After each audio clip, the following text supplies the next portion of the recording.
Welcome to Tabletop Tactics. Coming up on today's show.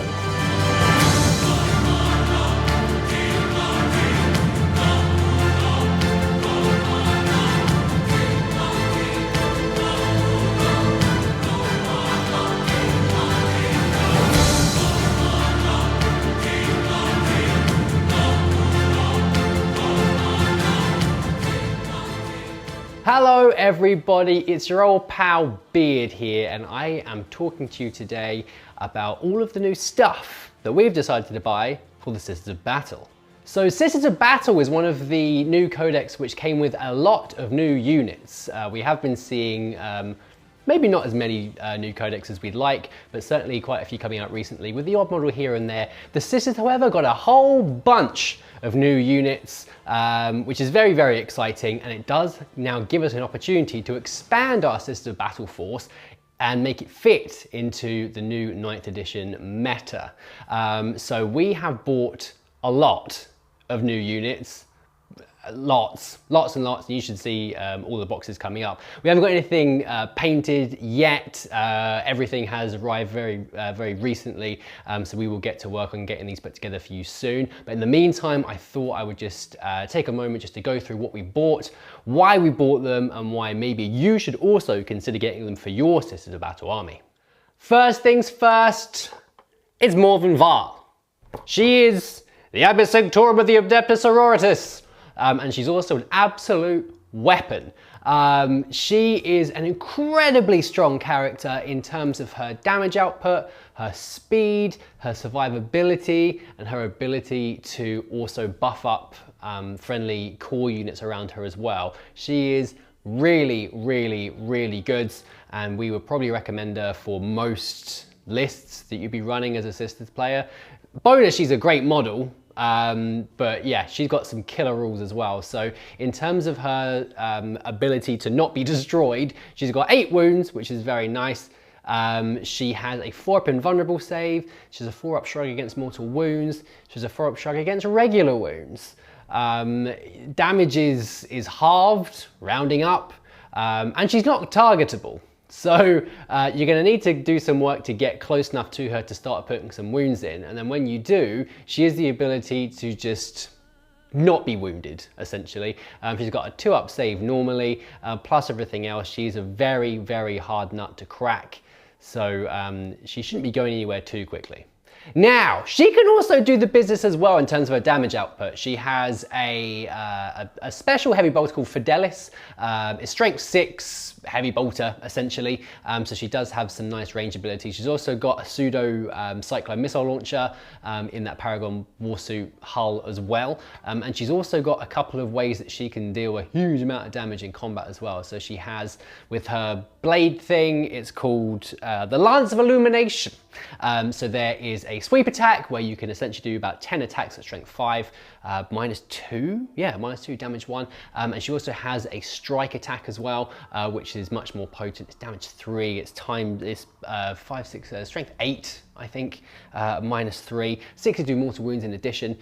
So she can really do the business in terms of damage output as well. And on top of that, her warlord trait is Righteous Rage, so she's able to re-roll her hit rolls and her wound rolls. And if that's not enough, if you're really in a pinch at a particular point of your battle, once per battle, you can just fight again if you're in engagement range, which is wild. So if she's trying to get through a horde, hasn't been able to do it with her 10 attacks, she can just do it again, which is pretty sweet.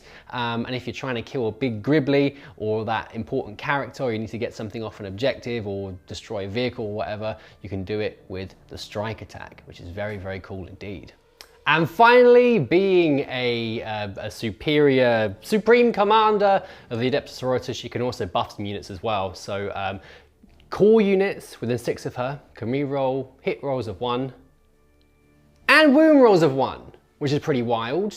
And on top of that, once you can pick a single unit in your command phase, and that allows them to re-roll all hits and all wounds as long as they're core.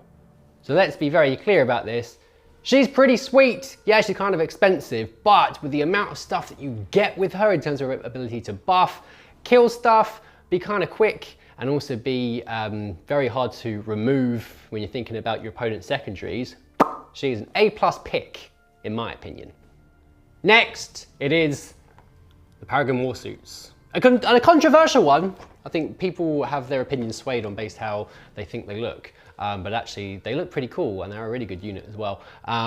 The aim of the game with the Paragon Warsuits is to have them magnetized, everyone. So this will give you the ability to have a combat unit or a bit more of a shooty squad, depending on your playstyle and depending on if you want to run lots of different types of lists. They seem relatively easy to magnetize, so we would definitely recommend doing that so you can have the different options like the flamers and the heavy bolters, or if you want to be combat focused, you can do that as well. They're a really solid unit. You can only take them in units of 3, which is quite unusual, but it kind of works because that's really how you want to run them. I can see a lot of people running them with more than Val because you have the ability, because they are core, they're always going to get that reroll hit and wound roll. The and wound roll is crazy. And on top of that, in a pinch, you can select them to reroll all their hit and all their wounds, which is really nice. There's some cool units, cool options for anti-armor, hull clearance. There's some great combat options as well. So we definitely think these are worth considering. Obviously, there's lots of different ways to run them in different types of orders, but on the whole, we don't really see a huge amount of downsides with the Paragon Warsuits. So we bought 3 boxes. Hey! The Celestian Sacristans. Oh baby, another really nice new kit. Firm favourite of chefs is the Sacristans. We're a big fan of these. Again, really nice new infantry option. Another really nice close combat option, which we were missing before for the sisters. Yeah. We like these a lot. There's, again, a few different orders that you could run these in. Bloody Rose makes a lot of sense with these. The 4-up invulnerable save is brilliant because, as we know, they're not particularly tough, the old sisters, so quite easy to wound. So having the 4-up invulnerable save to deal with that sort of thing is very pleasant, and also they are decent in combat. There's a few options, so again, it might be worth thinking about magnetizing these because you've got the option of the halberd and the mace. Personally, I think the mace is really cool. It makes them strength 5, -1 damage 2, which is quite good for dealing with slightly more elite infantry. Otherwise, you can maybe look at the halberds. I believe they are strength 6 -3, but only damage 1, which is a bit of a bummer. So it depends how you really want to run these. The Sergeant, the Superior, has the option of the Spear of the Faithful, and you take it every single time. So the Spear of the Faithful is strength 6, -3, damage 2, and I believe it's like 5 points extra. You're going to use it every single time. So maybe don't worry about magnetizing that one so much because you probably always take it, but they are a really interesting unit. They can act like a character in terms of heroic intervention, and they also can protect your characters as well. They have a bodyguard ability there to keep some of your characters nice and safe. So if you decide to run these with a Canoness, or a Paladin or something like that, or the Dogmata, it's definitely worth thinking about that because you can keep them safe. You could run these in an emulator in terms of getting them across the board, or maybe sort of bung them in a Rhino and then have a couple of characters with them as well to boost them up. But on the whole, really solid unit. Next, we have a unit which is not new, but is still pretty cool and something that we have been wanting to get for ages. The Pentaton Engines. We have been planning on getting these for ages, so we took the opportunity to just bung them in with this big order here. A really cool unit. They are quite scary, a bit of a bully unit, I think. They move quite quickly. You can advance and charge them inherently, which is pretty cool. You can consolidate an additional 2 inches when you're able to do that. So they're one of those pesky ones which sort of just makes their way into your lines, into your units quite aggressively, and whilst doing that, will kill a load of stuff as well. So you can have up to 4 of these in a squad, which is quite nice because there's quite a lot of wounds to get through there. The toughness 5, which is nice for a sisters unit, just having something with a slightly higher toughness to stop them getting wounded quite so easily. They've got a reasonable amount of wounds, 5 wounds to chew through. So if you're taking a full unit of 4, it's quite a lot of resource to put in to deal with them, and they kind of have to be dealt with because when they are in your lines, they are a real problem. You've essentially got a couple of options here. You've got the flails, which are more horde clearance or troops clearance. Then you've got the buzz blades, which are more for your high toughness stuff, whether that's monsters or vehicles or whatever, or like characters that you really need to kill. I personally really like the buzz blades. Strength 8 -4, damage 2. Ho! And if you give them 2 of those, you get another attack. So they have an attack characteristic of 5. Same with the flails. If you have 2 flails, then you're already hitting twice for each attack you normally get, so you get 10 attacks with those. They don't degrade, so if they do start taking wounds, they're still gonna be able to churn out the pain for as long as they possibly can. So yeah, big fan of these. The other option is that you go for the mortifiers. We're probably gonna run them as the Pentaton Engines, I think. I don't know how easy this kit is to magnetize if you're able to sort of go to that length with it, but we'll find out shortly when we start putting them together, but we'll let you know when we get to that point. But yeah, really excited to have these. So you'll be seeing them very soon. The next squad, the next unit, forgive me, is one that we actually already have in our army, but we feel like we would like some more, please. So we got some more repentia. Oh yes, already a really good combat squad. Nice high strength and damage output with their eviscerators. Weapon skill 4 is a bit of a shame, but when you get charged, or when you are charging for the first time, you have zealots, you can reroll all of your hits, which is very pleasant.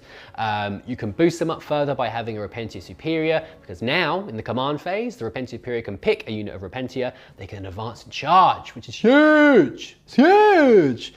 So that's really nice. There's also a really great new stratagem for them, which means that I think it's called Final Redemption or something like that. Anyway, 2 command points. When your unit of repentia are selected as a squad being attacked by your opponent, for 2 command points, every time one of them dies, they can fight on death, which is pretty sweet. It's pretty sweet. It's a really nice way. They're a very squishy unit. Yes, they have the shrug, but they can be dealt with relatively easily. You probably want to run them in a transport of some form, so whether that be a rhino or an immolator in a smaller squad or whatever. When they get out and they're on the battlefield, they are a target and can be picked off quite easily. So being able to do this, if you do get them into combat, or if they are targeted in combat, you do have the option of them doing something before they are inevitably removed. So that is really, really nice. Also with the addition now of the Dogmata, you've got things like the war hymns, which can help them further as well. So yeah, I think we have about 10 at the moment, but we will have 30 very shortly. Next up, it is another unit which we are adding in addition to what we already have. Granted, it's a very small unit which we have currently, only 5 of them, and they are seraphim. Seraphim / Zephyrim. We're probably going to end up doing both versions of this and have a nice big, a couple of nice big options for both of these, probably a couple of units of 10 of each. The Seraphim are really cool. It is nice to have a quick unit. It's nice to have a unit which you can deep strike in as well if you're so inclined. You have the options of having the hand flamers or the inferno pistols, which is really cool. It's an interesting one because you don't necessarily have any characters that can really keep up with them because they are quite fast, save Orvan Val because she can move 8.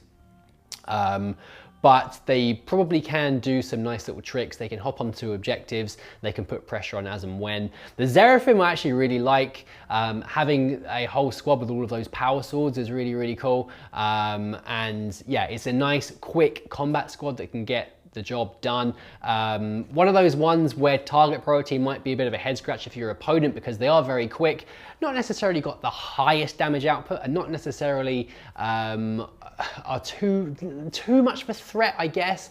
However, when they get where they need to go, they can be a real problem, whether that's jumping on an objective or just picking off a character or that key unit with their power swords or their inferno pistols, whether you're running Seraphim or Seraphim. They're a really, really nice option. So being able to have these to bulk out the army for us is very, very important. Come with me on a journey to a faraway time where blister packs were a thing. Look at that, not seen a blister pack for a while. So this is a preacher, if you're wondering what that ancient relic in my hand was. We like the preachers, we like them a lot. We also like the missionaries. We basically like anything that gives us access to war hymns, basically. So we already have a model that we will be representing as a missionary. Having the preacher as well is quite nice because it doesn't take up a slot in your elites role. If you're running a battalion, which most of you probably will be if you're running sisters, you do have quite a lot of things that can take up slots in elites, but also a lot of units that don't have to take up those slots. So there's lots of really cool elites characters that you can run, and you can really, I don't want to say spam, but you can run lots of them if you wish. Having a missionary, plus a preacher, plus maybe another one if you do want to take up a squad, plus a dogmata, you can really stack up the war hymns because there's some really nice abilities there to help you buff up lots of key units, a lot of really nice combat ones as well. So whether that be repentia or be the Paragon Warsuits or your Sacristans, as many units as you can to really bolster your ability to be casting those hymns is really important. There's some really wacky combos you can give them as well. You've got the flamer chainsword thing. What is that called? Zealot's Vindicator. So it's a chainsword flamer thing. It's pretty wild. You can also use like a pseudo battle priest sort of build for these as well. So if you've got the ability to keep keep them nice and safe, again, if you're using the Sacristans, but you can protect them. If you get close enough, you can make some really nice combat builds for a preacher with a combination of that the Zealot's Vindicator and the personal war hymns to boost them up. There's some really interesting combat combos you can come up with, but yeah, we really like the preachers. Having a few of them, a couple of missionaries and maybe 2 or 3 preachers just to have as options for your list is a really nice thing to have. So to add to our competitive arsenal, we kind of have to get more emulators, really, don't we? Yes, we do. They went down in points. They are as good, if not better, as they were before. The immolation flamers don't have assault anymore, but you can get around that by doing certain things with different orders. It's still a really solid transport option. Yes, you can only fit 6 models in there, but let's face it, there's plenty of things that you can fit in there that can really pack a punch. The Sacristans, for instance, have 5 Sacristans and a Palatine if you want to. You could have a few small units of repentia if you're so inclined. You can transport your Canoness around. You can put in your Retributors, or you can put in your special weapon squads or whatever you want. They're a really good option. And when you're constantly pumping out those immolation flamer shots over and over again, that can be a real drain on your opponent. You can put multi-melters on if you feel like you're in a world of vehicles. You've got the option as well. You can put on heavy bolters. Again, a really good kit to magnetize, but so solid. A really nice, cheap transport option that can kick out a huge amount of firepower if you want it to.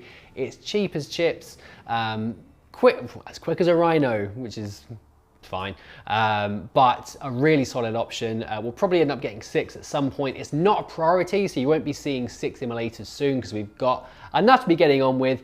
But if you're running competitive sisters, I would highly recommend getting yourself quite a few immolators if you really want that edge. And finally, the last thing we've got is the Triumph of St. Catherine. Now, maybe not the most competitive option, I suppose, but a beautiful model nonetheless, and it does have some tricks. I'm going to have to look at the tome very quickly because there is quite a lot to remember with this. It is essentially a collection of sisters that represent all of the different orders. As it takes damage, those sisters which hold the relics, which give the unit their abilities, are removed. They can be restored, as far as I'm aware. I think if you put wounds back onto it, I believe you can get these back, but you'd have to not quote me on that. But when they are alive, they do various different things. So it has a 4-up vulnerable save, which is very pleasant. When any core units within 6 automatically pass morale, which is very nice. At the start of each battle, you gain a miracle dice, which is never a bad thing for sisters. In the shooting phase, it has the ability to do mortal wounds on a 5+. If it's against Psychus or Chaos, you increase that by 1. You have +1 to hit rolls for core units within 6 inches. All 6 Sacred Rites are active for it, which is pretty wild. And then finally, once per battle round, when you perform an act of faith, you change the dice to a 6 regardless of its value. So it's a really interesting one. Again, one to magnetize, because when you start losing wounds, you can take off the models that represent those relics, just because otherwise there's a lot of mind admin to do. But it's a pretty cool choice. It's a fun one. Probably not something you see that much in a competitive sense, but does have some really cool things to do nonetheless. And that's about it. So with all of these boxes you've seen, we have multiples of all of these. So you're going to see quite a large expansion of the Sisters of Battle very soon. I think on the whole, there's been some negativity towards the book. I think the old ways of running it don't necessarily work so much anymore. And we've definitely seen that with our own Sisters of Battle army. It is quite difficult to make our current army work with the way that the new book works, and where so much power has gone into other units, hence why we've bought all of this stuff. So we were really keen to share with you what we've bought and why we bought it. You'll be seeing the progress on our Instagram most likely as we do the build and as we do the painting for them. We will do these in batches so we can get them onto the battlefield as quickly as possible rather than wait for it to all be finished. I'm hoping we start with Morgan Vol and the Paragon Warsuits because they're ace, and the Sacristans as well. But bear with us as we make it. We're really excited to show you how the army expands. Thank you for watching. I hope you enjoyed it. I hope it was you got some good information about what these new units do and why to do them. Any additional questions, whack them in the comments and we'll do our best to respond to them. But for now, I've been the Beard. Thank you for watching, and I'll catch you next time.